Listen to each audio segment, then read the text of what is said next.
இந்தியாவில் 1,00,00,000 மக்களுக்கு நுரையீரல் பாதிப்பு ஏற்படுது. இது தமிழ்நாட்டில் பார்த்திங்கன்னா ஒரு கிட்டத்தட்ட 40 லட்சம் பேருக்கு நுரையீரல் பாதிப்பு வருது. இது சிறு வயதிலேருந்து முதியவர்கள் வரைக்கும் யார் வேணாலும் பாதிக்கப்படலாம். பட் இதில் பெரும்பாலும் 30 வயசுக்கு மேலே இருக்கிற மக்களுக்கு, ஆண்களோ பெண்களோ, அவங்களுக்கு நுரையீரல் பாதிப்பு வரதை நம்ம நிறையா கண்டுபிடிக்க முடியுது. இது 3 காரணங்கள் இருக்கலாம். ஒன்று மரபணுக்கள், ஜெனட்டிக்ஸ், அதனால் வரலாம். இல்லை சுற்றுச்சூழல், என்விரான்மெண்டல் காரணங்கள், நம்மளோட காற்று மாசமாகுது, இல்லை நம்ம வீட்டில் நிறையா விறகடுப்பு யூஸ் பண்ணுறோம், கொசுவத்தி யூஸ் பண்ணுறோம், நிறையா வெல்டிங் கேஸஸ் ஆர் ஃபியூம்ஸ், அந்த மாதிரி எக்ஸ்போஷர், இண்டஸ்ட்ரியல் எக்ஸ்போஷர், அந்த மாதிரி இருக்கிறவங்களுக்கு வரலாம். அப்படி இல்லாட்டி காலப்போக்கில் நம்மளோட உணவு முறைகள், நம்ம சரியான முறையில் சன்லைட்டு, சூரிய வெளிச்சம் படாமல் இருக்கிறது, இதனால் கூட நமக்கு ஏற்படலாம்.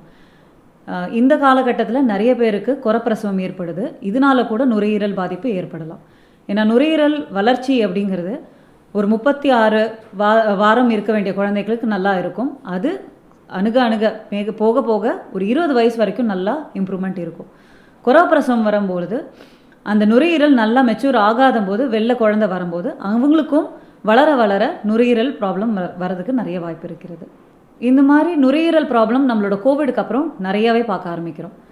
இதுக்கு ஜென்ரலாக ட்ரீட்மெண்ட் அப்படின்னு பார்க்கும்போது நம்ம மெயினாக இன்ஹேலர்ஸ் இல்லை டேப்லெட்ஸோ நிறையா சொல்கிறோம். ஸோ இது இல்லாமல் மற்ற வேறு என்ன அணுகுமுறை இருக்குது அப்படிங்கிறது மெட்வே இன்ஸ்டியூட் ஆஃப் பல்மனாலஜியில் 4P கான்செப்ட் அப்படிங்கிற பேரில் நாங்கள் துவக்கியிருக்கோம்.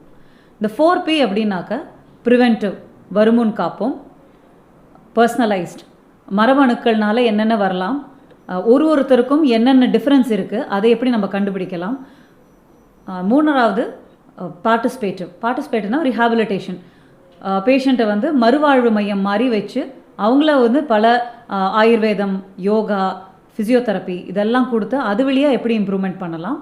அண்ட் ஃபைனலி ப்ரெடிக்டிவ்ங்கிறது தொலைநோக்கு பார்வை.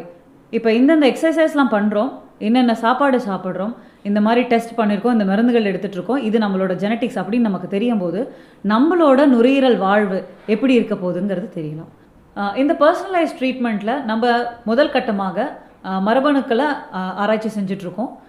ஹெல்த்தி பாப்புலேஷன், ப்ராப்ளம் இல்லாதவங்களுக்கும் நுரையீரல் ப்ராப்ளம் இருக்கிறவங்களுக்கும் அவங்களோட உடலில் ஒரு 11 மரபணுக்களை எடுத்து இந்த ஹெல்த்தி பாப்புலேஷனில் இருக்கா இல்லையா, இந்த ப்ராப்ளம் இருக்கிறவங்களுக்கு இருக்கா இல்லையாங்கிறத நாங்கள் செக் பண்ணிகிட்ருக்கோம். இதை கண்டுபிடிக்கிறதுல முதல் கட்ட ரிசல்ட்ஸாக ஒரு 11 ஜீன்ஸில் வந்து நமக்கு இந்த COPD பேஷண்ட்ஸுக்கு வந்து அந்த மரபணுக்களோட எக்ஸ்ப்ரெஷன் ஜாஸ்தியாக இருக்குது. ஸோ இதை ஃப்யூச்சரில் நம்ம கொஞ்சம் யூஸ் பண்ணி இந்த டெஸ்ட் பண்ணும்போது இதை வச்சு இவங்களுக்கு வந்து ஓகே, இவங்களுக்கு COPD வருமா வராதா, அப்போ அது வராமல் இருக்கிறதுக்கு நம்ம என்னெல்லாம் முயற்சிகள் எடுக்கலாங்கிறத நம்ம ஃப்யூச்சரில் நம்ம கொண்டு வர முடியும். நுரையீரலில் என்னென்ன காரணங்கள் நம்ம பாதிப்புக்கு இருக்கலாம் அப்படின்னு பார்க்கும்போது ஸ்மோக் பல வகையில் உண்டு.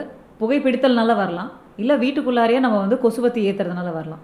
நிறைய பேர் அந்த கொசுவத்தியை ஒரு 8 மணி நேரம் அதே ரூமில் நம்ம தூங்கும்போது நம்மளோட சுவாசத்தோடு அதை வந்து ஃபுல்லாக உள்ளார எடுத்து வெளியில் விடுறதுனால நமக்கு ஒன்றும் நடக்கலை அப்படின்னு நினச்சிட்டு இருக்காங்க. ஆனால் அந்த கொசுவத்தினால நமக்கு நுரையீரல் பாதிப்பு ஏகமாக நடக்குது. இந்த COPDக்கான ஒன் ஆஃப் த முக்கியமான காரணங்கள் அப்படிங்கிறது இந்திய ஆராய்ச்சியில் கண்டுபிடிச்சிருக்கோம். காயில் வந்து ப்ராப்ளமா இல்லை லிக்விட் ப்ராப்ளமானா எல்லாமே ப்ராப்ளம். ஏன்னா அதில் வந்து கண்ணுக்கு தெரியாத ஒரு ஃபைன் ஃபியூம்ஸ் மாதிரி இது வருது. என்ன சொன்னாலும் அது வந்து கெமிக்கல் தான். கெமிக்கலை ஒரு ரூமில், ஒரு சின்ன ரூமில் போட்டுட்டு ஒரு 5-6 பேர் அந்த ரூமில் தூங்கிட்டு இருக்கோம். அதே காற்றை தான் நம்ம சுவாசிக்க போகிறோம். கதவெல்லாம் அடைச்சிருக்கோம், ப்ளஸ் AC வேறு போட்டிருக்கோன்னா அது இன்னுமே நல்லா டேமேஜ் ஆகுது. ஸோ இது கிட்டத்தட்ட உங்களுக்கு ஸ்மோக் பண்ணுறவங்களுக்கு நுரையீரலில் எப்படி பாதிப்பு வருதோ அதே அளவுக்கு தான் வருது. இருமல், சளி, மூச்சு வாங்குது, வீசிங், இந்த மாதிரி பிரச்சனைகளோடு வராங்க. ஸோ நம்ம ஹிஸ்ட்ரியில் கேட்கும்போது தான் அவங்க வந்து வீட்டில் யூஸ் பண்ணுறீங்களா, ஸோ இது ஒரு நாள் யூஸ் பண்ணால் பரவாயில்ல, பல வருடங்கள் சின்ன குழந்தையிலேருந்து பெரியவங்க வரைக்கும் தினம் அதே கெமிக்கலை நம்ம வந்து நுகர்ந்துட்டே இருந்தோம்னாக்க அதோட பாதிப்பு வந்து நுரையீரலில் டெஃபினட்டாக இருக்குது. ஸோ பின்னாடி நமக்கு வரும்போது டாக்டர் எங்கள் வீட்டில் யாருக்குமே இந்த பிரச்சனை இல்லை, எங்கள் தாத்தா பாட்டிக்கு ஆஸ்மா இல்லை, ஆனால் வந்து எனக்கு மட்டும் ஏன் இப்படி வருதுன்னு கேட்கும்போது நம்ம இதெல்லாம் கொஞ்சம் கொஞ்சமாக ஆராயணும். நமக்கு வெளியில் போனால் மட்டும்தான் பொல்யூஷன் நம்ம சொல்கிறோம், அது வந்து அவுட்டோர் பொல்யூஷன். பட் இன்டோர் பொல்யூஷனில் இந்த கொசுவத்தி வந்து ஒரு மிகப்பெரிய ப்ராப்ளமாக வந்துட்டுருக்கு.